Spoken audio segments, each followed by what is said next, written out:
تو علماء تو پاکستان بنانے کے مخالف تھے. یہاں ہم اپنا جائز کام کروائیں نا، اس کے لیے بھی رشوت دینے پر انسان مجبور ہے.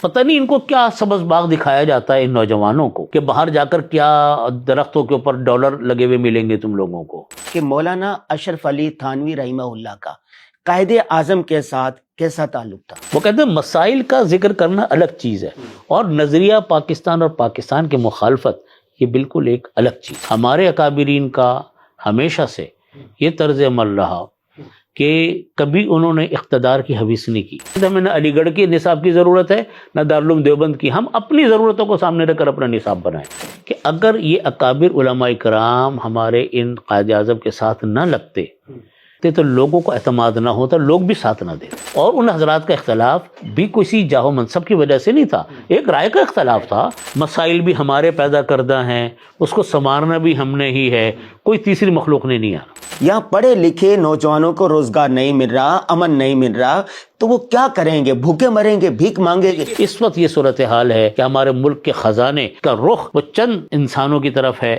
چند افراد کی طرف ہے، باقی سارے انسان جو ہیں ٹیکس دیتے ہیں. قیام امن میں علماء کرام کیا کردار ادا کر سکتے ہیں؟ دیکھیے یہ تو بہت پیچیدہ مسئلہ اس وقت ہمارے ملک کا بنا ہوا ہے. یہاں پر لوگ ٹیکس ادا نہیں کرتے، پاکستان کے خلاف نعرے لگاتے ہیں، پاکستان سے محبت نہیں کرتے، ہر وقت گالیاں دیتے ہیں، برا بھلا کہتے ہیں. تو ہر شخص کی بھی تو کوئی ذمہ داری ہے یا نہیں ہے؟ دیکھیے اس کا حل یہی ہے کہ ہم لوگوں نے اپنی نسلوں کی تربیت نہیں. ہمارے ہاں گراؤنڈ ایسا ہے کہ لوگ بے وطن ہونے کی طرف آ نہیں رہے کہ یہ فلانے کیس کے اندر فلانا مجرم پکڑا گیا، لیکن اس مجرم کا بنا کیا، اس کو کیا سزا ہوئی، یہ آج تک کبھی بھی سامنے نہیں آتا. قیام پاکستان کی تحریک میں مفتی شفیع رحمہ اللہ کا کیا کردار تھا؟ بسم اللہ الرحمن الرحیم. درس قرآن.com کے اسپیشل پوڈ کاسٹ میں ہم حاضر ہیں. آج ہمارا موضوع ہے قیام پاکستان میں علماء کرام کا کیا کردار تھا. استحکام پاکستان میں علماء کرام کا کیا کردار ہے، قیام پاکستان میں علماء کرام کا کیا کردار ہو سکتا ہے. اس اہم ترین موضوع پر گفتگو کرنے کے لیے اسٹوڈیو میں ہم نے مدعو کیا ہے عثمانی خاندان کے چشم و چراغ حضرت مولانا ڈاکٹر مفتی محمد زبیر اشرف عثمانی صاحب کو. السلام علیکم. وعلیکم السلام ورحمۃ اللہ. حضرت کیسے ہیں؟ الحمدللہ آپ خیریت سے. حضرت قیام پاکستان کی ہم تاریخ پڑھیں نا، اس میں عثمانی خاندان کا ایک بہت نمایاں کردار سامنے آتا ہے. تو ہم بات یہاں سے شروع کرتے ہیں کہ مولانا اشرف علی تھانوی رحمہ اللہ کا قائد اعظم کے ساتھ کیسا تعلق تھا؟ بسم اللہ الرحمن الرحیم نحمدہ ونصلی علی رسولہ الکریم. حضرت مولانا اشرف علی صاحب تھانوی رحمۃ اللہ علیہ، میں نے اپنے بڑوں سے سنا، بزرگوں سے سنا کہ حضرت مولانا اشرف علی صاحب تھانوی رحمۃ اللہ علیہ نے پاکستان کا نظریہ، قیام پاکستان کا ایک تصور سب سے پہلے پیش کرنے والے حضرت مولانا اشرف علی صاحب تھانوی رحمۃ اللہ علیہ تھے. اگرچہ مشہور یہ ہے کہ علامہ محمد اقبال صاحب رحمۃ اللہ علیہ نے یہ تصور پیش کیا تھا، لیکن ہمارے بزرگ ہمیشہ سے یہ کہتے رہے کہ ان سے بھی پہلے حضرت تھانوی رحمۃ اللہ علیہ نے یہ تصور پیش کیا تھا. حضرت تھانوی رحمۃ اللہ علیہ کا ایک خط قائد اعظم صاحب کے نام بھی ہے، مرحوم کے نام، جس سے پتہ چلتا ہے، اس کے علاوہ اور بھی ان کے آپس میں تعلقات تھے، جس سے پتہ چلتا ہے کہ قائد اعظم کا تعلق حضرت علامہ اشرف علی صاحب تھانوی رحمۃ اللہ علیہ سے بہت زیادہ تھا، اور وہ ان سے ہدایات لیتے تھے اور بڑا قریبی تعلق وہ رکھتے تھے. لیکن بعد میں یہ ہوا کہ قیام پاکستان کے وقت حضرت مولانا اشرف علی صاحب تھانوی رحمۃ اللہ علیہ حیات نہیں تھے، لیکن ان کے تیار کردہ لوگ حضرت مفتی محمد شفیع صاحب رحمۃ اللہ علیہ، میرے دادا مفتی اعظم پاکستان، حضرت مولانا ظفر احمد صاحب عثمانی رحمۃ اللہ علیہ، علامہ شبیر احمد صاحب عثمانی رحمۃ اللہ علیہ، ان حضرات نے تحریک پاکستان کی باغ ڈور سنبھالی اور قائد اعظم کے دست و بازو بنے، اور قائد اعظم کو اس بات کے اوپر وہ مستقل رہنمائی فراہم کرتے رہے کہ تحریک کو کس انداز میں لے کر چلنا چاہیے. ہمارے اکابرین کا ہمیشہ سے یہ طرز عمل رہا کہ کبھی انہوں نے اقتدار کی حویث نہیں کی، نہ ان کے کبھی پیش نظر یہ رہا کہ پاکستان بننے کے بعد ہمیں کوئی عہدہ ملے گا، ہمیں کوئی منصب ملے گا. چنانچہ لیا بھی نہیں ان حضرات نے. یہ ایک مثبت طریقے کے ساتھ پاکستان کی تحریک کو لے کر چلے. ان کا ایک ہی مقصد تھا جو حضرت مولانا اشرف علی صاحب تھانوی رحمۃ اللہ علیہ نے جو تصور پیش کیا، اور پھر بعد میں ان کے جو متوسلین تھے، ان کے جو تیار کردہ حضرات تھے بزرگان دین، انہوں نے اس تحریک کو لے کر آگے چلے کہ دیکھو مقصد یہ ہے پاکستان قائم ہونے کا کہ اس دھرتی کے اوپر، اس سرزمین کے اوپر مسلمانوں کی حکومت قائم ہو اور مسلمان آزادانہ اپنا اسلامی نظام قائم کر کے اس کے مطابق اپنی زندگی گزارے. ان کا بنیادی تصور یہ تھا. نہ یہ تصور تھا کہ ہمیں کوئی جاہ و جلال ملے گا، نہ یہ تصور تھا کہ ہمیں کوئی عہدے ملیں گے، نہ یہ تصور تھا کہ ہماری کوئی سلطنت قائم ہوگی، بلکہ تصور یہ تھا کہ دنیا کے اندر ایک ایسا نمونے کا ملک قائم ہو جائے جس کے اندر اللہ رب العزت کا نظام نافذ ہو اور شریعت نافذ ہو اور مسلمان آزادانہ زندگی گزارے.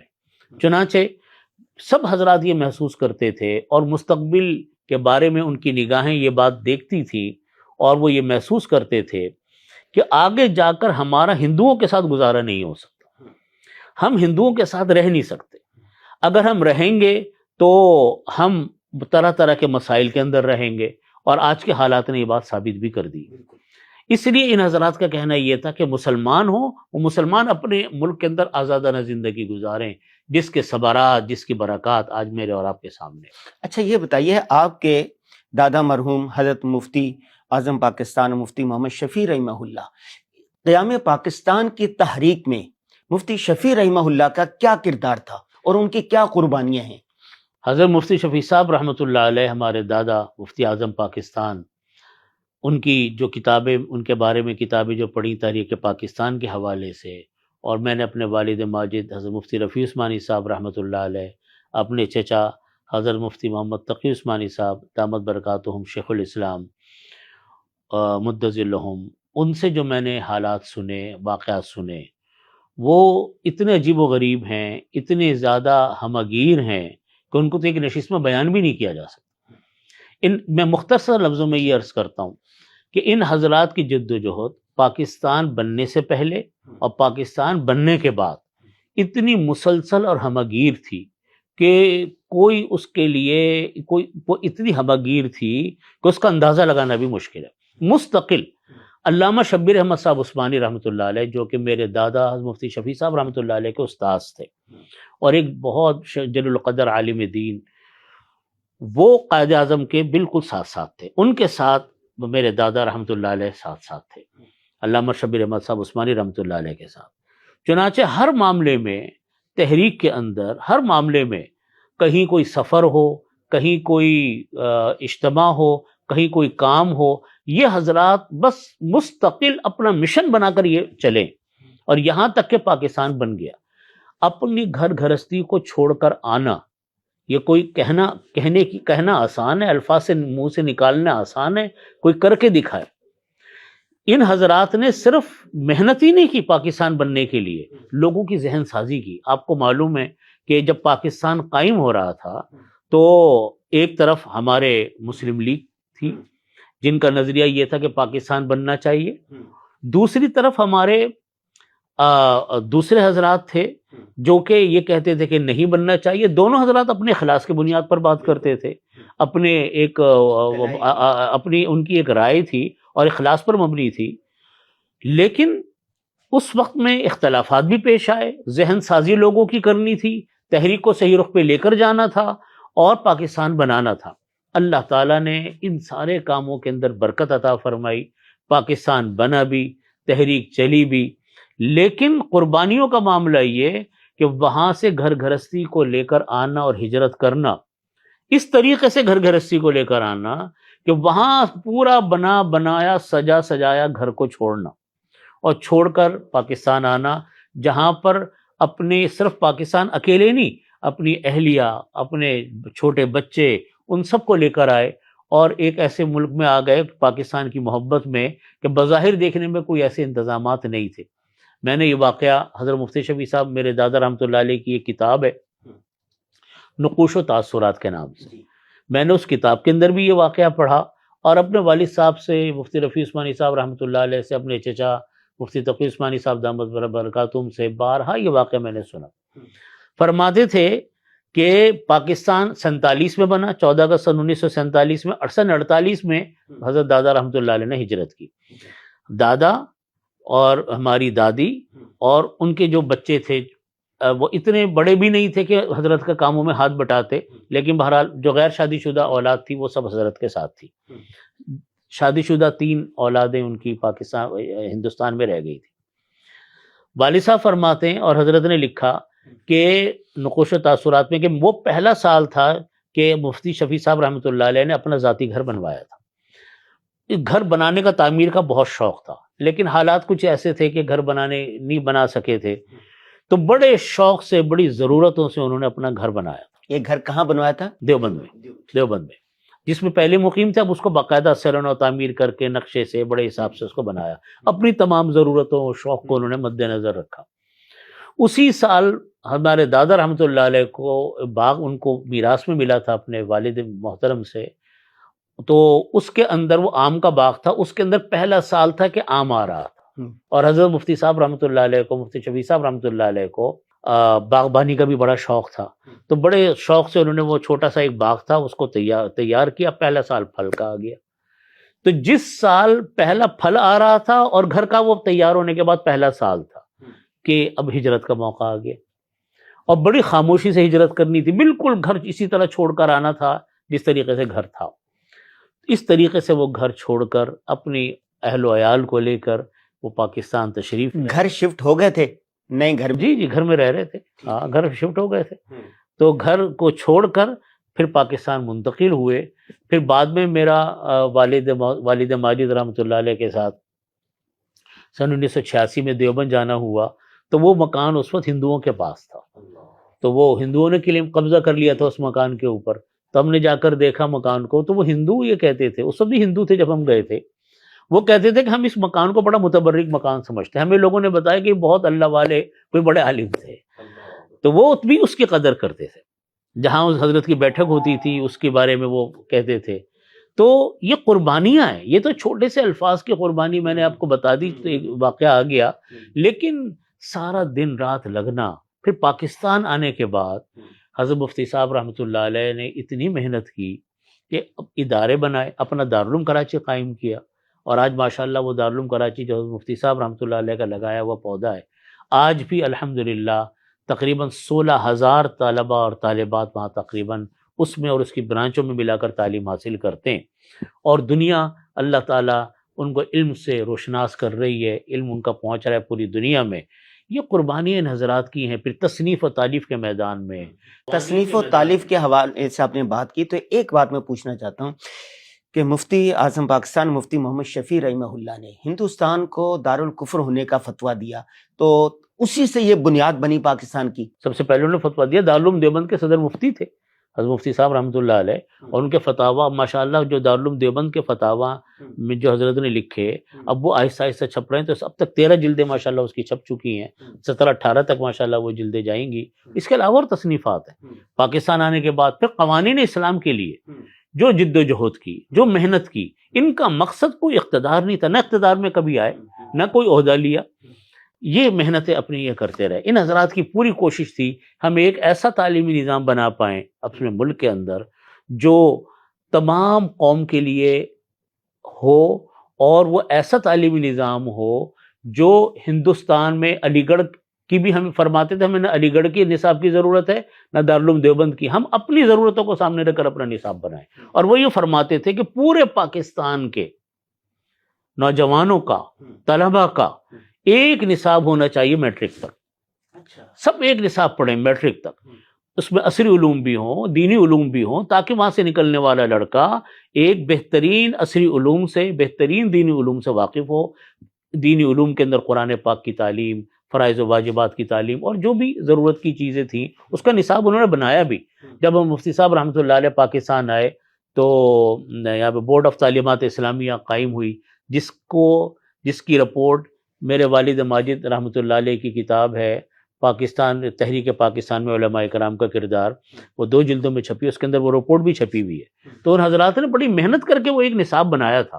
لیکن جو حالات پاکستان کے بننے کے بعد پیش آتے رہے، اس کی وجہ سے وہ امپلیمنٹ نہیں ہو سکا، نافذ العمل نہیں ہو سکا، لیکن یہ حضرات اپنی وفات تک جس جد و جہد میں لگے رہے، وہ قیام پاکستان کے بعد بھی کہ کسی طرح ملک کے اندر اسلامی نظام نافذ ہو۔ یہ فرمائیے، جیسے قیام پاکستان کی تحریک میں یہ شانہ بشانہ تھے اور قدم بقدم تھے قائد اعظم کے ساتھ اور دیگر حضرات کے ساتھ، قیام پاکستان کے بعد جو یہاں کے حکمران تھے کیا ان کے ساتھ بالکل رابطے میں نہیں تھے؟ جی رابطے میں تو تھے، اور یعنی اصل میں ادوار بدلتے رہے۔ ایک دم قائد اعظم رحمۃ اللہ علیہ تو اچانک 1 سال بعد ہی تقریباً وفات پا گئے تھے، پھر لیاقت علی خان صاحب کی شہادت ہو گئی، تو بڑی ہماری جو ٹاپ لیڈرشپ تھی وہ چینج ہوتی چلی گئی، لیکن ان حضرات کا رابطہ مستقل حکمرانوں سے بھی رہتا تھا، مشاورت بھی چلتی تھی، انقلابات بھی ہمارے ملک کے اندر طرح طرح کے آتے رہے، اور انہی کی زندگی، مفتی صاحب رحمۃ اللہ علیہ کی زندگی میں ہی سن 1971 کے اندر پاکستان بھی 2 لخت ہو گیا، تو یہ سارے معاملات بھی پیش آتے رہے، لیکن حکومتوں کے ساتھ جتنا تعاون وہ کر سکتے تھے وہ تعاون بھی انہوں نے کیا قوانین بنانے میں اور ملک اور قوم کو سنبھالنے میں، لیکن اور اس وقت پاکستان ماشاءاللہ اکابر علماء کرام سے بھرا ہوا تھا۔ حضرت مولانا یوسف بن نوری رحمۃ اللہ علیہ، حضرت مولانا خیر محمد صاحب رحمۃ اللہ علیہ، حضرت مفتی محمد حسن صاحب رحمۃ اللہ علیہ، حضرت مولانا عبدالحق صاحب اکوڑا خٹک والے، اور بھی سارے بے شمار علماء کرام تھے، سب حضرات اپنے اپنے حصے میں جد و جہد کر رہے تھے، اور اس کے اثرات بھی بہرحال مرتب ہوئے ملک کے اوپر، لیکن یہ کہ بہرحال قوانین اسلام کے اوپر کام بھی بہت ہوا۔ سب سے بڑی بات یہ ہے کہ ہمارے ملک کا دستور بہرحال اسلامی دستور ہمارا وجود میں آیا، تو یہ ان حضرات کی محنتیں ہیں، ان حضرات کی کاوشیں ہیں، پھر مساجد، مدارس، علماء اور دینی تعلیم۔ آج بھی پاکستان دنیا کے اندر نمبر 1 ملک ہے جو دینی تعلیم کا سب سے بڑا مرکز ہے، یہ ان حضرات کی تو محنت ہے، جو بعد میں اللہ تعالیٰ نے اس سلسلے کو جاری اور ساری رکھا، اور ان کے بعد آنے والے تلامذہ، شاگرد، ان کی اولادیں اس کام کو لے کر چل رہی۔ ٹھیک، مفتی صاحب دیکھیں پاکستان بن گیا، سب سے اہم مرحلہ جھنڈا لہرانے کا تھا، حق بنتا تھا قائد اعظم کا، لیکن انہوں نے 2 عالم کا انتخاب کیا، علامہ شبیر احمد عثمانی کا، علامہ ظفر احمد عثمانی کا، ان دونوں نے پاکستان کا جھنڈا لہرایا۔ تو علامہ ظفر احمد عثمانی کے بارے میں ایک دن آپ کے بعد دیکھ رہا تھا، ان کی ایک کتاب بھی تھی، ان کا کیا کچھ کردار رہا، کچھ یادیں ان کی ہوں؟ اس میں کوئی شک نہیں کہ قائد اعظم رحمۃ اللہ علیہ کی بڑی قربانی تھی، کہ حق تو ان کا بنتا تھا، تحریک کے سربراہ بھی وہ تھے، اور وہ بڑے طریقے اور سلیقے سے تحریک لے کر چلے، ان کے احسانات ہیں اس ملک کے اوپر، لیکن وہ جانتے تھے، وہ سمجھتے تھے کہ اس تحریک کے پس پردہ، اس تحریک کے پیچھے علماء کرام کی جو محنت تھی، قربانیاں تھی، وہ کوئی اتنی عظیم الشان تھی کہ اس کے حقدار حقیقت میں یہی حضرات تھے، اور جو قائد اعظم کی تحریک تھی، قائد اعظم کی محنت تھی، یہ ہمارے سارے بزرگان دین یہ بات کہتے ہیں کہ اگر یہ اکابر علماء کرام ہمارے ان قائد اعظم کے ساتھ نہ لگتے، وہ حضرت علامہ شبیر احمد صاحب عثمانی رحمۃ اللہ علیہ، حضرت علامہ ظفر احمد صاحب عثمانی رحمۃ اللہ علیہ، حضرت میرے دادر مفتی محمد شفیع صاحب رحمۃ اللہ علیہ، اور علماء کرام کی بڑی تعداد، وہ اگر قائد اعظم کے ساتھ نہ لگتے تو لوگوں کو اعتماد نہ ہوتا، لوگ بھی ساتھ نہ دیتے۔ لوگوں نے ساتھ دیا اس لیے کیونکہ نام دیکھی کیا تھا، پاکستان کا مطلب کیا، لا الہ الا اللہ، تحریک پاکستان، اللہ کی دھرتی پر، اللہ کی زمین پر اللہ کا نظام نافذ ہوگا۔ اس نعرے کو جب تک علماء اکرام سپورٹ نہ کرتے تو لوگوں نے ساتھ نہیں دینا تھا۔ تو قائد اعظم یہ سمجھتے تھے کہ بے شک تحریک انہوں نے چلائی، لیکن تحریک میں جان پڑی، لوگوں نے اعتماد کیا ان بڑے بڑے اکابر علماء کرام کی وجہ سے۔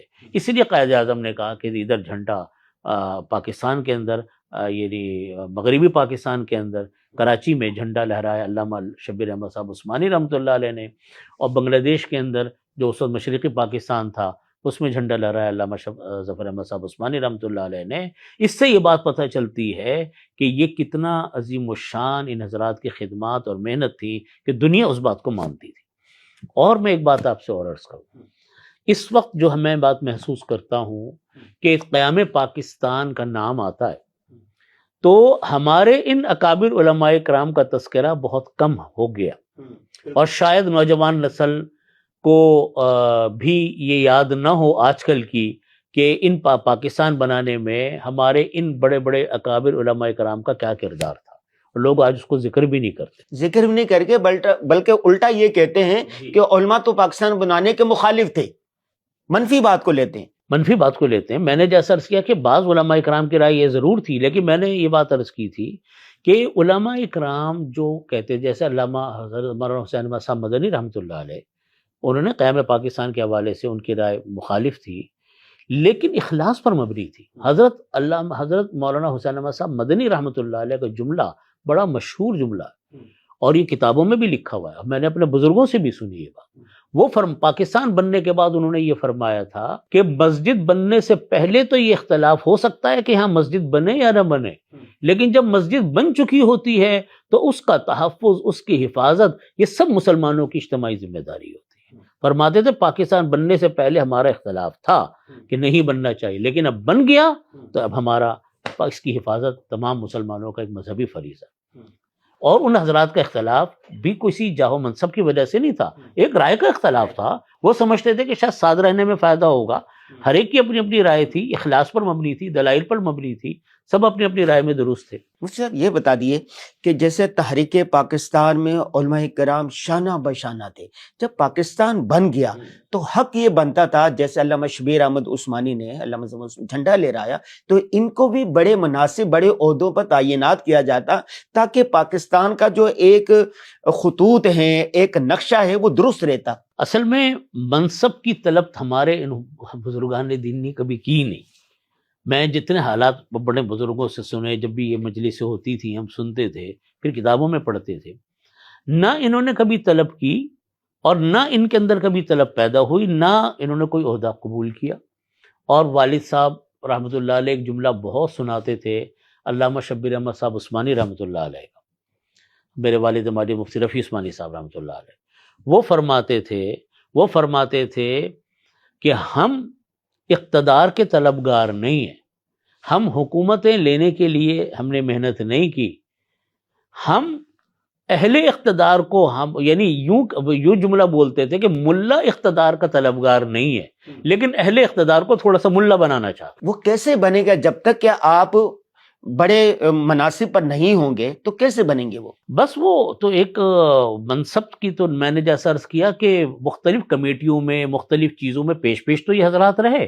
میرے دادا رحمۃ اللہ علیہ پاکستان آئے تو بورڈ آف تعلیمات اسلامیہ کے وہ ممبر بنے، لیکن وہ ایک رپورٹ بنانی تھی تعلیمی حوالے سے کہ تعلیم کو کیسے اسلامائز کیا جائے، وہ انہوں نے بنا لی. اس کے بعد وہ کمیٹی ختم ہو گئی. پھر جب دیکھا کہ کچھ اور نہیں ہے، کہ وہی کوئی بہت زیادہ اس سلسلے میں پیش رفت نہیں ہو رہی ہے، تو ان حضرات کو یہ فکر لاحق ہوئی کہ کہیں ہماری نسل ضائع نہ ہو جائے.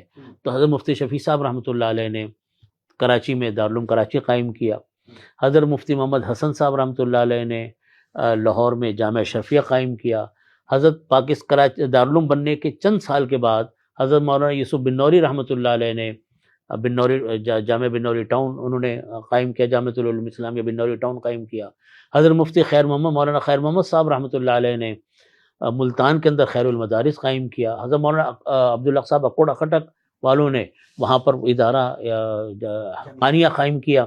اس کے علاوہ پھر جو یہ تو بڑے بڑے اکابر علماء کرام تھے نا اس زمانے کے، صف اول کے علماء کرام تھے. اس کے علاوہ پھر وہ سلسلہ ان کے تلامذہ نے سنبھالا تاکہ کم از کم مسلمانوں کے جو اولادیں ہیں یا جو مسلمان آئے ہیں ان کی دینی تعلیم کا تو ہم انتظام کر سکیں. اس لیے کبھی بھی نہ انہوں نے عہدہ قبول کیا، نہ ان کو کبھی عہدے کی طلب تھی، نہ کبھی انہوں نے عہدے کی کوشش کی، لیکن ملک اور قوم کے لیے جب کبھی ان کی ضرورت پیش آئی انہوں نے تن من دھن کی بازی لگا کر ملک اور قوم کی خدمت کی، اور اتنی محنت کر کے کہ بغیر کسی غرض کے ان حضرات نے اس کو آگے بڑھایا ملک کو. اور آج میں سمجھتا ہوں کہ اتنے پاکستان کے اوپر سانحات آئے، مسائل آئے، بیرونی بھی اندرونی بھی، لیکن آج جس طرح اللہ رب العزت پاکستان کی حفاظت کر رہے ہیں، حقیقت میں وہ اخلاص ہے، وہ شہداء کا خون ہے جو قیام پاکستان کے لیے اور بعد میں شہداء نے دیا، وہ علماء کرام کی محنت ہے جو انہوں نے دین کے خاطر کی صرف اللہ کے لیے. اور مجھ کو یاد ہے، جتنا مجھ کو یاد ہے اور جو میں اپنے سے پہلے کے واقعات میں اپنے بڑوں سے سنتا ہوں، آج جو مدرسوں کا حال ہے ماشاءاللہ، آج مدرسے بہت اسٹیبل نظر آتے ہیں. اس زمانے میں یہ حالات تو نہیں تھے، کیونکہ سب آئے ہوئے تھے اپنے اپنے ہجرت کر کے، اور حالات اتنے اچھے نہیں تھے پاکستان کے، تو معاشی حالات بھی بڑے مشکلات سے دو چار تھے، تو بڑی تنگی ترشی کے ساتھ ان حضرات نے اپنے مدرسوں کو چلایا۔ یہ تو آج رخ اللہ رب العزت نے ہمیں یہ دکھایا کہ ہمارے جو بڑے بڑے مدارس جن کے میں نے نام لیے، اس کے علاوہ اور دیگر مدارس، وہ آج ماشاءاللہ اسٹیبل ہیں، بہتر ہیں۔ وہ مشکل وقت ان حضرات نے دیکھا ہے، بعد والوں نے تو وہ مشکلات اتنی دیکھی نہیں۔ ابھی میں سوال کرنا چاہتا ہوں مفتی اعظم پاکستان، آپ کے والد محترم مفتی محمد رفیع عثمانی صاحب کے بارے میں پڑھ رہا تھا ابھی، ایک کتاب ہے یہ تیرے پراسرار بندے، انہوں میں حضرت نے ذکر کیا ہے کہ قیام پاکستان کی تحریک جب عروج پر تھی تو ہم چھوٹے چھوٹے بچے ہوتے تھے اور ہم نعرے لگایا کرتے تھے، تو اس پر کچھ یادیں ہیں؟ والد صاحب یہ بہت سناتے تھے، فرماتے تھے کہ ہم نے بچہ مسلم لیگ بنائی ہوئی تھی دیوبند میں، اور وہ بچہ مسلم لیگ کا ہم ہر جمعے کو جمعے کی نماز کے بعد ایک جلوس نکالتے تھے، اور ہم یہ نعرے لگاتے تھے، لے کے رہیں گے پاکستان، دینا پڑے گا پاکستان، اور اس طرح کے نعرے وہ لگاتے تھے۔ تو فرماتے تھے کہ یہ ہماری ایک بچہ مسلم لیگ تھی جو پورے دیوبند میں گشت کرتی تھی، اور وہ ہم یہ نعرے لگاتے تھے۔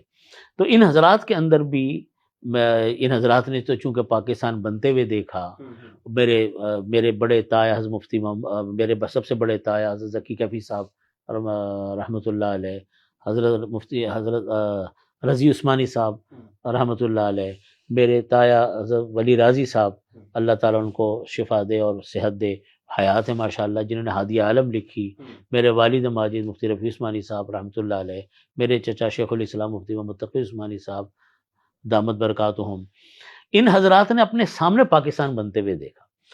اگرچہ عمر ان حضرات کی کم تھی، لیکن وہ قربانیاں، وہ محنت، وہ جد و جہد، وہ ہجرت کا سفر، ہجرت کے بعد یہاں آ کر جو مسائل ان حضرات نے جھیلے، مالی طور پر بھی تنگی ترشی کا زمانہ دیکھا، دشواریوں کا زمانہ دیکھا، پاکستان بنتے ہوئے دیکھا، پھر جس طرح مسلمان لٹ پٹ کر آ رہے تھے، اپنے گھر بار چھوڑ کر آ رہے تھے، تو ان حضرات کی تو رگ و پے کے اندر پاکستان کی محبت اس طرح رچی بسی ہے کہ کوئی ان کے سامنے پاکستان کی برائی کرتا تھا تو وہ ان کو برداشت نہیں ہوتا تھا۔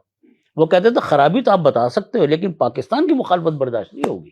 خرابی تو ہم بھی اپنے گھر کی بتا دیتے ہیں نا، یہ ہمارے گھر میں یہ خرابی ہے، ہم بھی بتاتے ہیں کہ جی ہمارے ملک میں یہ مسائل ہیں، لیکن پاکستان کی مخالفت وہ ان کو برداشت نہیں تھی۔ مجھے یاد ہے ایک مرتبہ میں جرمنی میں تھا، وہاں ہمارے جو دوست تھے وہ ہم کو وہاں پر وہ کوئی ایگزیبیشن لگی ہوئی تھی، تو والد صاحب سے کہنے لگے کہ جی ہم نے اپنے مسلمانوں کا بھی ایک اسٹال لگایا، تبلیغی جماعت کے ہمارے ساتھی ہیں، ہم نے ایک اسٹال لگایا ہے جس کے اندر ہم لوگوں کو نماز پڑھواتے ہیں ایگزیبیشن میں، اور حلال کھانا پرووائڈ کرتے ہیں، اور بھی طرح طرح کی ایکٹیویٹی ہماری ہوتی ہے، تو آپ چلیں ہمارے ساتھ۔ تو ہم چلے گئے وہاں پہ ایگزیبیشن دیکھنے، میں بھی ساتھ تھا، فرینکفرٹ کی بات۔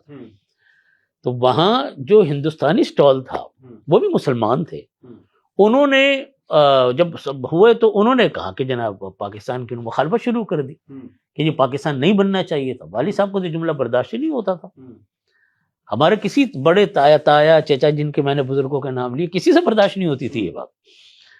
تو وہ والد صاحب کو اتنی بری لگی، اور والد صاحب ان کے اوپر بڑے ناراض ہوئے، اور بہت ماحول بھی بڑا کشیدہ ہو گیا، خراب ہو گیا ان کے غصے کی وجہ سے، کیونکہ والد صاحب کو کوئی یہ کہتا تھا کہ یہ پاکستان نہیں بننا چاہیے تھا۔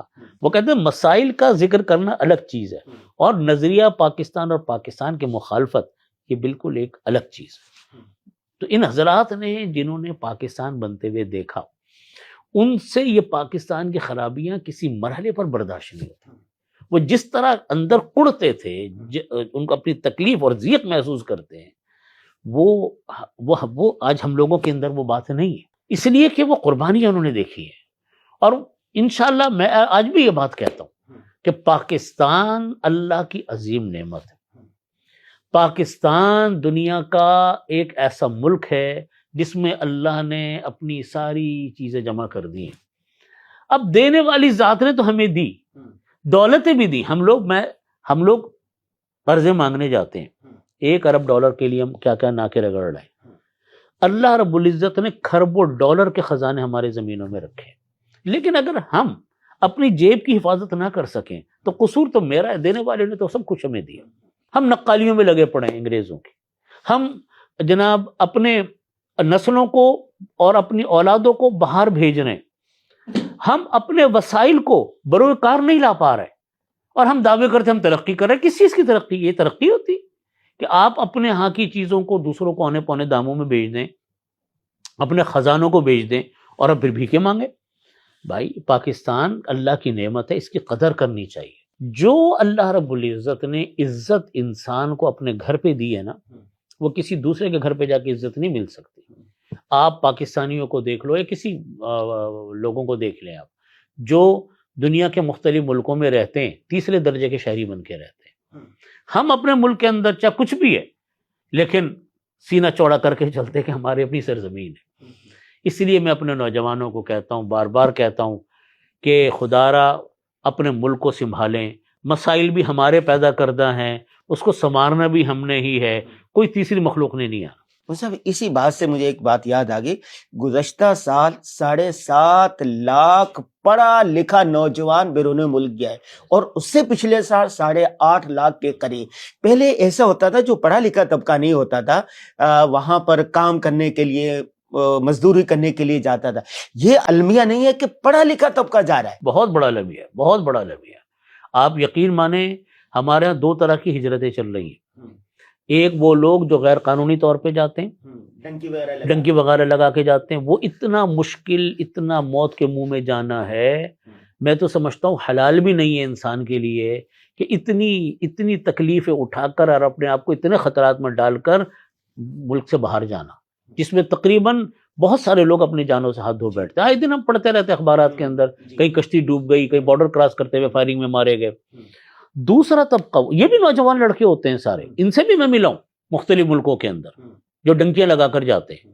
یہ پتہ نہیں ان کو کیا سبز باغ دکھایا جاتا ہے ان نوجوانوں کو کہ باہر جا کر کیا درختوں کے اوپر ڈالر لگے ہوئے ملیں گے تم لوگوں کو. اتنی تکلیفوں میں یہ لوگ رہتے ہیں اور 10 سال تک، 15 سال تک یہ لوگ لیگلائز نہیں ہوتے وہاں پہ. اتنی مشکلوں میں رہتے ہیں، خطرات کے باوجود لیگل نہیں ہوتے تو ان کو کوئی ڈھنگ کی جاب نہیں ملتی. بالکل ایک ایسے حالت میں رہتے ہیں کہ کوئی حد و انتہا نہیں. میرا پرتگال جانا ہوا، پرتگال میں میں نے دیکھا بہت پاکستانی ہے، کیونکہ ایشیا سے پہلا شہر جو آتا ہے ترکی کے بعد، پہلا ملک وہ پرتگال آتا ہے. اتنے میں نے پاکستانیوں کو دیکھا اور اتنی بہت زیادہ میں نے مسائل کا شکار پاکستانیوں کو دیکھا. جس پاکستانی سے پوچھو کہتا ہے جی ابھی ہمارے کاغذات بن رہے ہیں، ابھی ہمارے کاغذات بنیں گے، ابھی ہمارے کاغذات تیار ہو رہے ہیں. 10 سال، 15 سال لوگوں کو ہو جاتے ہیں لیگل ہونے میں. ایک صاحب مجھ کو ملے، کہنے لگے میں جب پاکستان سے آیا تو میرا بیٹا پیدا ہونے والا تھا، لیکن میرا آنا ہو گیا، میں آ گیا. تو اب جب میرے کاغذات بنے اور میں اب پاکستان گیا تو اپنے چچا کے ساتھ 14-15 سال کا ایک بچہ مجھے استقبال کرنے کے لیے کھڑا تھا، وہ میرا بیٹا تھا. میں دنگ رہ گیا. میں نے کہا آپ نے جو چیزیں کھوئی ہیں نا ان کی بھی کبھی لسٹ بنا کے دیکھیے گا. جو آپ نے اتنا عرصہ باہر گزارا، اس بچے کو باپ کی ضرورت تھی، باپ کی سرپرستی کی ضرورت تھی، اور آپ کو اس بچے کے بچپنے کی ضرورت تھی. آپ کی گودوں میں کھیلتا، آپ اس سے خوش ہوتے، آپ اس کی تربیت کرتے، اور خاندان کے ساتھ اٹھنا بیٹھنا. 10 چیزیں انسان کی زندگی کی ہوتی ہیں، وہ تو آپ نے کھوئی ہیں. ہم اور آپ صرف کیلکولیشن کس کی کر رہے ہوتے ہیں؟ روپے کی، کہ پاکستان میں مجھ کو 1 لاکھ ملتا تھا، یہاں مجھ کو 3 لاکھ ملتے ہیں. جو کھو رہے ہیں، کتنے عزیز دنیا سے رخصت ہو گئے، کتنے لوگوں کی مائیں باپ رخصت ہو گئے. وہ جناب علی اس کے ہمارے ہاں کوئی کیلکولیشن نہیں ہے. لیکن مفتی صاحب یہ بھی محب وطن ہیں، وہ ہے نا قاد الفقر ان یکون کفرا. یہاں پڑھے لکھے نوجوانوں کو روزگار نہیں مل رہا، امن نہیں مل رہا، تو وہ کیا کریں گے؟ بھوکے مریں گے، بھیک مانگیں گے؟ میں آپ کی بات صحیح ہے کہ ٹھیک ہے لوگوں کو روزگار نہیں ملتا، لیکن میں ایک بات عرض کرتا ہوں کہ لوگوں کو جو روزگار نہیں ملتا شاید اتنا نہ ملتا، لیکن ملتا تو ہے. ایسا تو نہیں ہے. میں نے لوگوں سے پوچھا کہ یہاں بھوکے مر رہے تھے، فاقے ہو رہے تھے آپ کے گھر میں، آخر پیچھے بھی تو کیا آپ واحد آدمی اپنے گھر کی کفالت کرنے والے ہیں؟ وہ زندہ ہیں، خاندان کے دوسرے لوگ زندہ ہیں. پر ٹھیک ہے آپ کو کم مل رہا ہے، لیکن یہ کہ اپنے، اور میں یہ کہتا ہوں اگر لیگل ہو کر جانے میں انسان کے پاس مواقع ہیں تو چلو ٹھیک ہے آپ چلے جائیں، لیکن اس طرح موت کے منہ میں قدم رکھنا، ڈنکیاں لگا کر جانا، اپنے آپ کو 100% خطرات کے اندر ڈالنا، جس کے واقعات ہمارا پڑھتے، اس کا کیا جواز ہے؟ اور صرف میں آپ سے پھر یہ عرض کرتا ہوں کہ صرف یہ کیلکولیشن کرنا کہ وہاں اتنے پیسے مل رہے تھے یہاں اتنے پیسے ملے، یہ تو کوئی کیلکولیشن نہیں ہے۔ لیگل طریقے سے جائیں، ٹھیک ہے، کسی ہجرتیں تو دنیا بھر میں ہوتی ہیں، مائگریشن تو دنیا بھر میں ہوتا ہے، کریں، لیکن جو رواج اس وقت ہمارے ملک کا چل پڑا، اپنے ملک کو چھوڑ کر جانے، اور پڑھا لکھا طبقے کا پڑھا لکھا طبقہ، میرے کئی دوستوں نے مجھ کو بتایا کہ اب جو اس وقت ہمارے ہاں یورپ میں لوگ آ رہے ہیں، کئی دوست ہمارے ہیں جو باہر ہیں، انہوں نے بتائی یہ بات کہ اب جو اس وقت ہمارے ہاں لوگ آ رہے ہیں وہ ڈاکٹر آ رہے ہیں، انجینئر آ رہے ہیں، ایکسپیرینس لوگ آ رہے ہیں، ان کے بھی بھاگنے کی وجوہات ہیں۔ میں یہ نہیں کہتا کہ یہ بالکل غلط جا رہے ہیں، جانے کا افسوس ہے، لیکن ان کے بھاگنے کی وجوہات کیا ہیں؟ ملک کے اندر بدامنی ہے، ملک کے اندر بے روزگاری ہے، ملک کے اندر تعلیم کا فقدان ہے، لوگوں کو اپنے بچوں کا آگے مستقبل نظر نہیں آ رہا، آپس کے اندر لڑائیاں ہیں، سیاسی چپقلش ہے اور دیگر مسائل ہیں، اور دولت کے خزانوں کا رخ چند انسانوں کی طرف ہے، باقی سارے انسان محروم ہیں۔ یہ مسائل ہیں، لیکن میں نے جیسا عرض کیا کہ پاکستان کو سنبھالے گا کون؟ ہم جب چھوڑ کے بھاگیں گے اور ہم پاکستان کو سنبھالے گا کون؟ اس لیے میں عرض کرتا ہوں کہ ہمارے اہل اقتدار، ہمارے تعلیمی ادارے یہ مل بیٹھ کر غور کریں کہ ہم کیا اپنی پالیسی بنائیں کہ ہمارا ملک اپنے پیروں پر کھڑا ہو، ہمارے نوجوان ہمارے ملک سے نہ بھاگے، آخر بھاگ کیوں رہے؟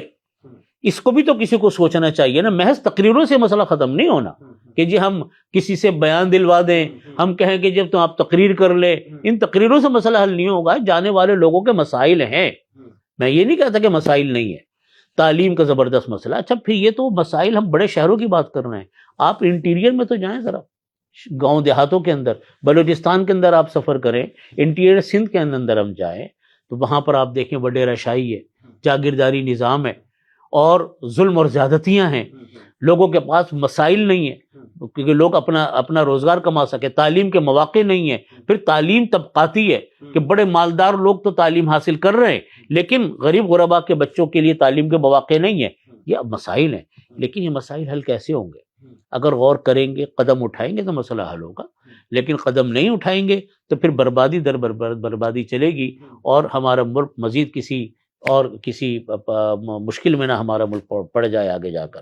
اس وقت یہ صورتحال ہے کہ ہمارے ملک کے خزانے کا رخ وہ چند انسانوں کی طرف ہے، چند افراد کی طرف ہے، باقی سارے انسان جو ہیں ٹیکس دیتے ہیں اور طرح طرح کے مسائل بھگتتے ہیں۔ میں مثال چھوٹی سی دیتا ہوں، جب ہم چھوٹے تھے پانی گیس بجلی گیس پانی کے مسئلہ سنتے تھے، آج بھی ویسے ہی مسئلہ۔ ابھی بھی کل پرسوں میرے سے ایک صاحب ملے، کراچی کے اندر ہم لوگ ہیں، کہنے کہ نہ میرے علاقے میں بجلی ہے، نہ پانی ہے، نہ گیس ہے۔ یہی حال ہم دارالعلوم کراچی میں ہیں، اتنا بڑا ادارہ ہے لیکن بہت سارے مسائل کا ہم لوگ شکار ہیں، پانی کے حوالے سے، بجلی کے حوالے سے، کہیں جنریٹر لگے ہوئے ہیں، کہیں ہم ٹینکر ڈلواتے ہیں، کہیں دوسری چیزیں۔ یہ مسئلے تو ہم پچھلے دنیا ان مسائل سے نکل چکی ہے، دنیا ان مسائل سے نکل چکی ہے۔ ہم بچپن میں مسئلے سنتے تھے، آج اس سے بڑھ کر ہیں۔ تو یہ وجوہات ہیں لوگ کے چھوڑ کر جانے کی، لیکن میں نے جیسا عرض کیا کہ ان سب چیزوں کا حل ہے، بشرط یہ کہ کوئی اس کا حل سوچنے کے لیے اور بیٹھنے کے لیے تیار ہو۔ مفتی صاحب، آپ نے کہا کہ قیام پاکستان کی جو تحریک تھی اس میں علماء کرام کی بات پر سب سے زیادہ عوام نے اعتماد کیا اور علماء کرام نے ذہن سازی کی۔ استحکام پاکستان کا مسئلہ آیا، جب بھی آپ نے کہا کہ پاکستان کو علماء کرام کی ضرورت ہوئی تو علماء کرام نے بڑھ چڑھ کر حصہ لیا۔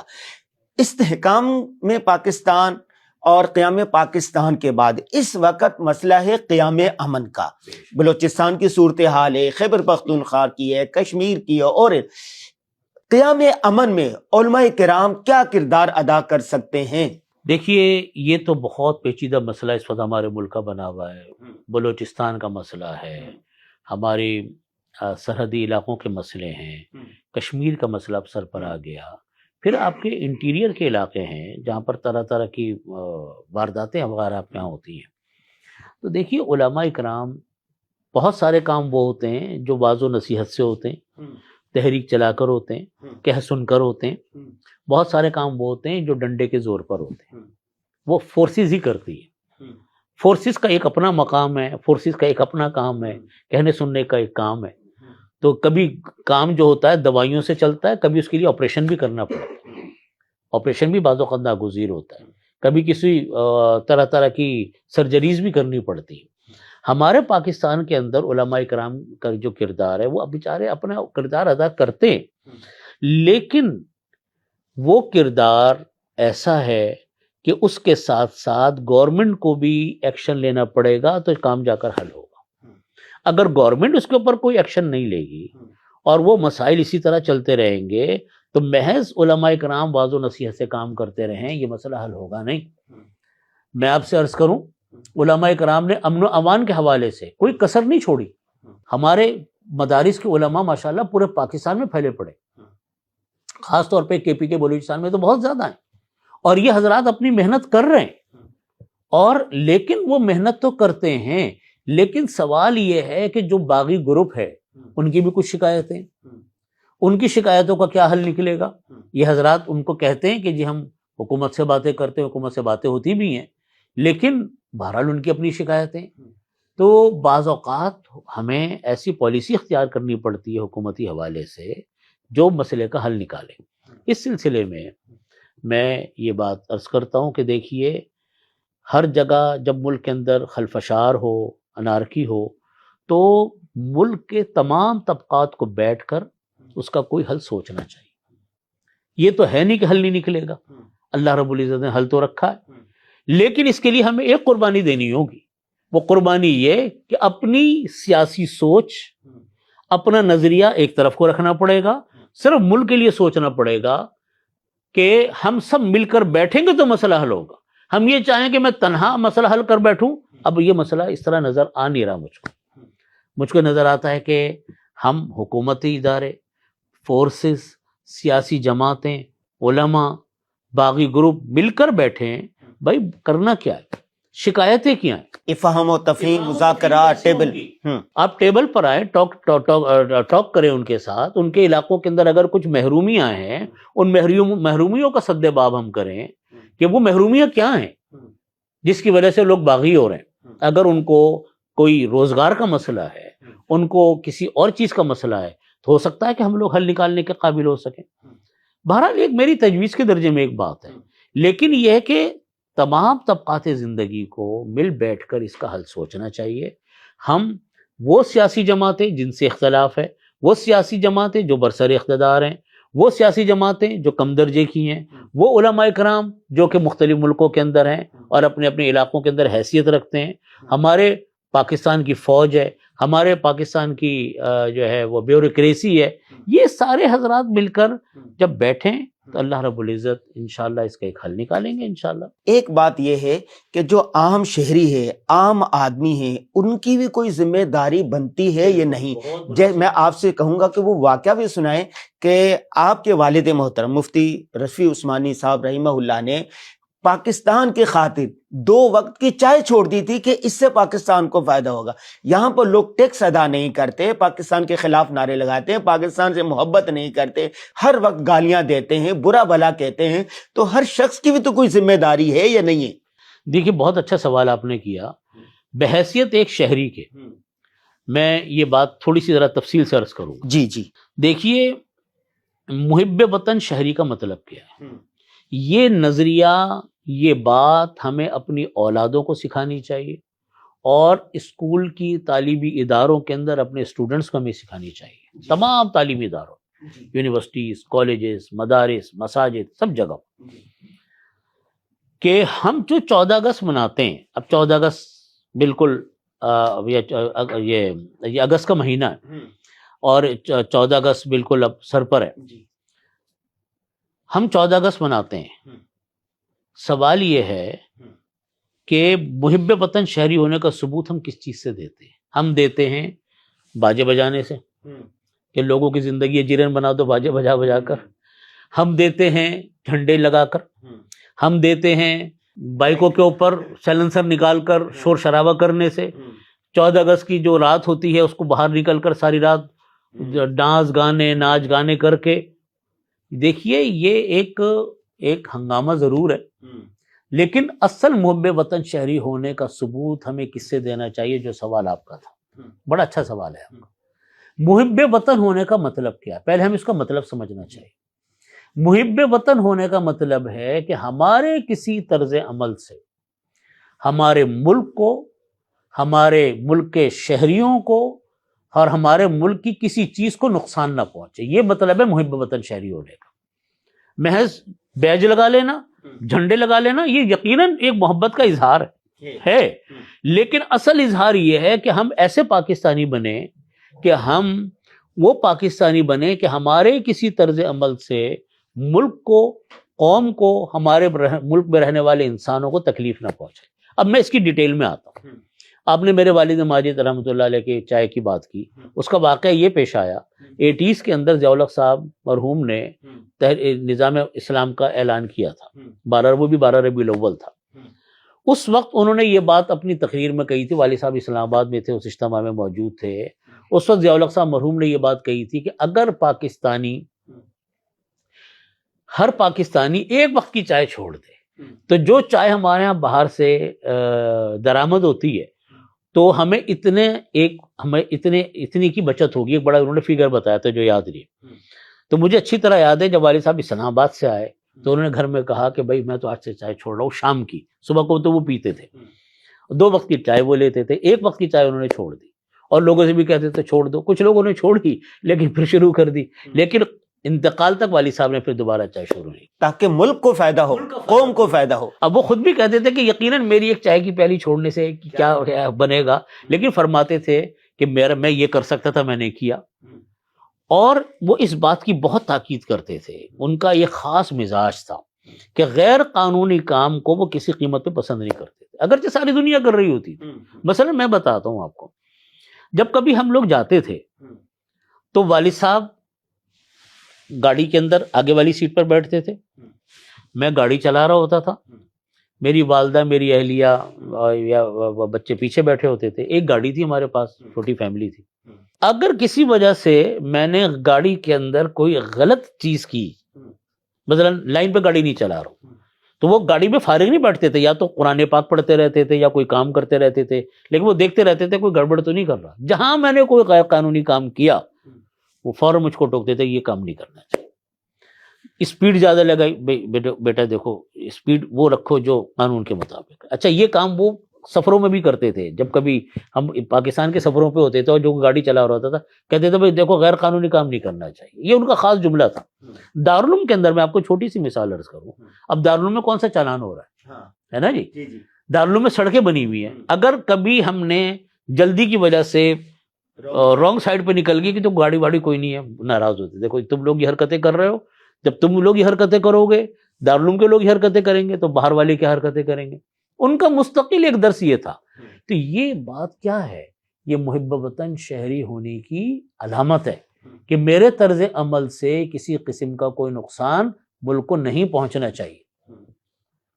چنانچہ وہ ایسے تمام مواقع کے اوپر لوگوں کو ٹوکتے بھی تھے، ناراض بھی ہوتے تھے. لوگ بھی بعض اوقات کہتے تھے کہ جی ہمیں مفتی صاحب نے ایسی بات کی. وہ ہمیشہ ہی کہتے تھے کہ غیر قانونی کام کیوں کرتے.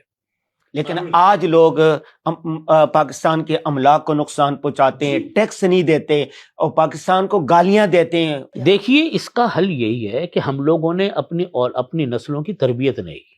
ہم اگر اپنی نسلوں کی تربیت یہ کرتے کہ محب وطن شہری ہونے کا مطلب کیا ہے، اصل محب وطن شہری وہ ہے جو اپنے طرز عمل سے ملک کو نقصان نہ پہنچائے، یہ ہے اصل محب وطن شہری.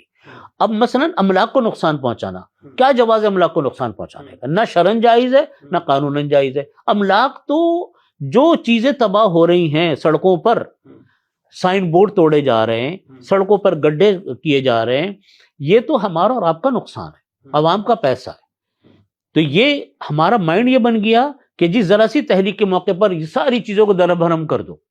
یہ کیوں مائنڈ بنا؟ اس لیے کہ ہم نے اپنی اولادوں کی تربیت نہیں کی، ہم نے اپنے اسٹوڈنٹس کی تربیت نہیں کی، طلبہ کی تربیت نہیں کی.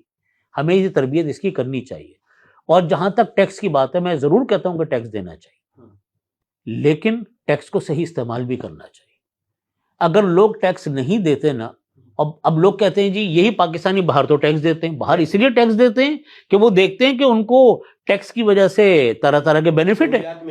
اب مثلا میں بات عرض کرتا ہوں، ہم لوگ پراپر ٹیکس دیتے ہیں، اپنے دارالعلوم میں پراپر ٹیکس دیتے ہیں، اپنی آمدنی سے ہم لوگ پراپر ٹیکس دیتے ہیں، لیکن گارڈ ہم نے اپنے الگ رکھے ہوئے، پانی کے لیے ٹینکر آ رہے ہیں، بجلی کے لیے جنریٹر ہے نا جی، سڑک پہ چلتے ہوئے غیر محفوظ ہیں، ہے نا جی. جو گڑھا سڑک پر پڑ گیا سمجھ لو سالوں کے لیے گیا, ہے نا جی.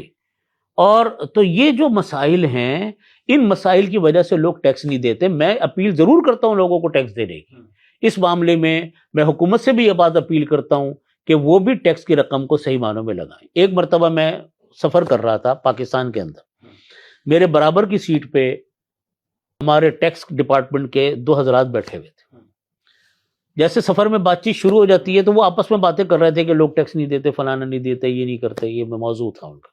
میں نے ان کو بھائیوں سے کہا, میں نے کہا بھائیوں میری بات کا برا نہ ماننا, آپ ایک بات پر غور کرو, یہی پاکستانی قوم چیریٹی کے اوپر تو سارے پیسے دنیا میں نمبر 1 پر آ گئی ہے.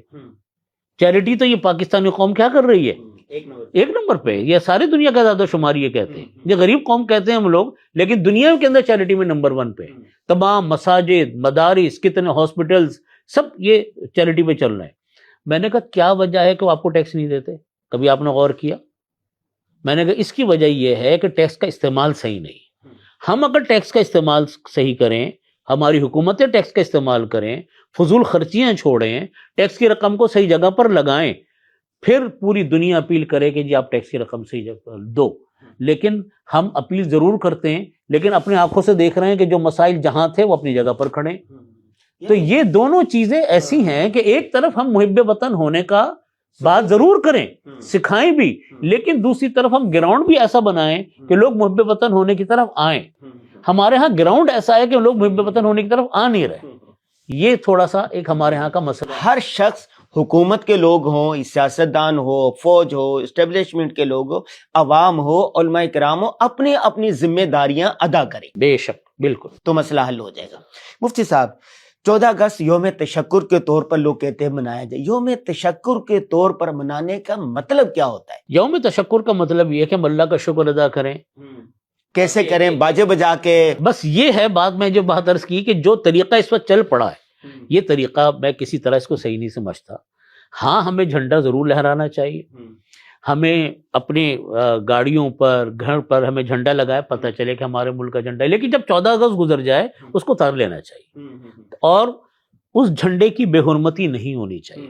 ہمارے ہاں بے حرمتی بہت ہوتی ہے. جب 14 اگست گزرتی ہے تو پیروں کے اندر اسٹیکر آ رہے ہوتے ہیں, وہ چھوٹے چھوٹی جو جھنڈیاں ہوتی ہیں جس پر پاکستان کا جھنڈا وہ پیروں میں آ رہی ہے. یہ توہین ہے پرچم کی. ہمیں 14 اگست کو اہتمام سے لگائیں, اس کو اتار کر رکھیں, پرچم کی ہم عزت کریں.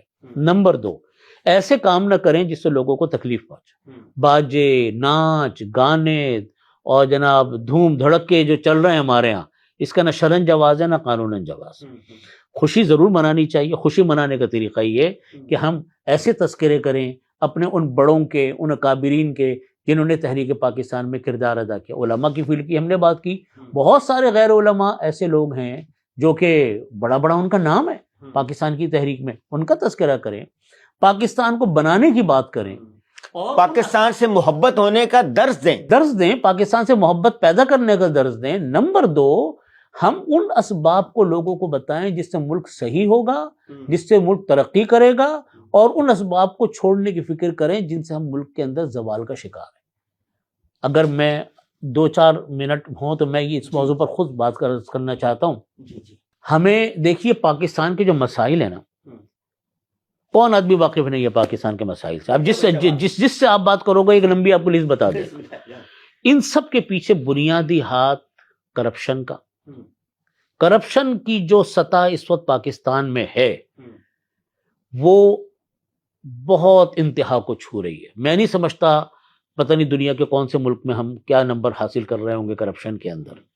یعنی اس طرح کی کرپشن ہے کہ ہمارے ملک کے اندر, ہمارے اپنا شہر کراچی اتنا بڑا شہر ہے, یہاں ہم اپنا جائز کام کروائیں نا, اس کے لیے بھی رشوت دینے پر انسان مجبور ہے. مثال کے طور پہ ایک آدمی نے گاڑی خریدی, لیگل گاڑی خریدی, ہے نا جی, شو روم سے لے کر آیا, یہ استعمال شدہ گاڑی لی, کوئی اس کے اندر 2 نمبری چیز نہیں تھی, اپنے جائز پیسے سے لی, ٹیکس کے پیسے سے لی. اب جب وہ نمبر پلیٹ لینے جائے گا اس کو رشوت دیے بغیر اس کا کام ہوگا نہیں. ٹرانسفر ہو پلاٹوں کے, جائیدادوں کے, ہر چیز کے اندر رشوت, ہر چیز کے اندر رشوت. کیوں؟ لوگ اس چیزوں سے تنگ آ چکے ہیں, لوگ عاجز آ چکے ہیں. کوئی کہہ کہ غلط آپ کہہ رہے ہیں, بالکل یہ بات غلط ہے. اگر کوئی کہتا ہے کہ میں غلط کہہ رہا ہوں, ہر جگہ رشوت ستانی ہے. تو یہ جو کرپشن کی سطح اتنی بلند اس وقت پاکستان میں کہ کوئی حد و انتہا نہیں، جھوٹ کی سطح پاکستان میں حد و انتہا ہے، وعدہ خلافی، دھوکے بازی، ملاوٹ، یہ ساری خرابیاں اور مسائل ہمارے ملک کے اندر ہیں۔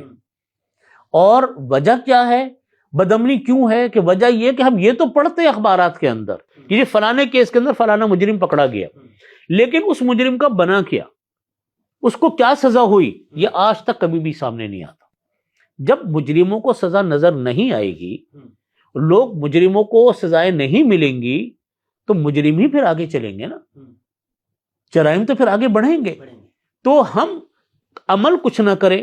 عدالتی نظام کے بارے میں ہمارے ہاں اعداد و شمار جو اخبارات میں چھپتے ہیں کہ ہم دنیا کے اتنے نمبر پر کھڑے ہوئے ہیں، 100 سے بھی اوپر کا نمبر ہے ہمارا۔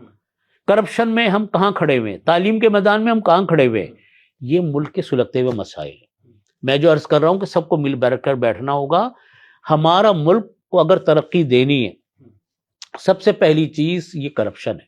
اگر ہم آج کل صوبے بننے کی بات ہو رہی ہے، میں کہتا ہوں 32 نہیں 132 صوبے بنا دیں آپ، 1032 صوبے بنا دیں آپ، لیکن کرپشن یہ رہی تو آپ کو کچھ بھی نہیں ہونا، یہ اس سے زیادہ بدتر حالات ہونے۔